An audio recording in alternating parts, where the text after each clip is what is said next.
And here now with more with the situation in the Middle East is Eric Buer, retired United States Marine Corps colonel and author of the book Ghosts of Baghdad. Colonel Buer, great to be with you again. Your thoughts on the United States strategy so far. Do you think this bombing campaign will be effective and act as a deterrent? Well, I believe it will. I mean, they took some time to think through it. Military planners clearly put some effort into this. We sent a lot of messages. Initially, we weren't sure exactly how we were going to strike targets. The fact that we launched B-1s from the United States was a message in itself, saying we can hit you truly at our time and place and choosing. And we didn't use any naval power as it relates to ships, as it relates to submarines with cruise missiles. And we also told the Tehran again that we can strike their proxies anytime we want. So I think that message was good. I think that message is effective now. What it'll be like in a week is something we're going to have to wait on. Yeah, just last evening there was a drone attack in Syria at a military base where some U.S. troops are stationed. No U.S. service members were killed, but a number of Kurdish allied soldiers did lose their lives. Meantime, the Biden administration says they don't want war or they don't want to escalate things, but it does seem like that's where this is heading. So, Colonel, can a wider conflict, can it be avoided here?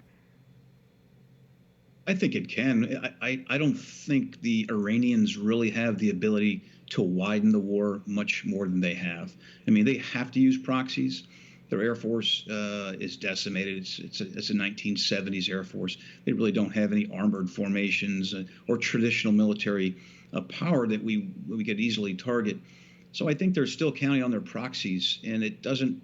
The term, war for us means a mobilization of land troops, that is, and preparing some type of formal assault. And I don't think that's going to happen with the Iranians. The Iranians just need to be consistently reminded that their desires to expand their influence in the region is going to be minimized. It's not just the United States and the UK. It's also the Saudis and the Emiratis and the Jordanians and the Egyptians, who all have something to lose with a regionally empowered Iran. And speaking of Iran, as you know, they have claimed that it wasn't involved in that drone strike that killed 3 U.S. troops and isn't involved in the decision making, that is, of those militant groups. Your thoughts? I mean, is that really the case? It can't be the case. The Quds forces, they're special forces of the Islamic Revolutionary Guard Corps, that has their fingerprints all over it.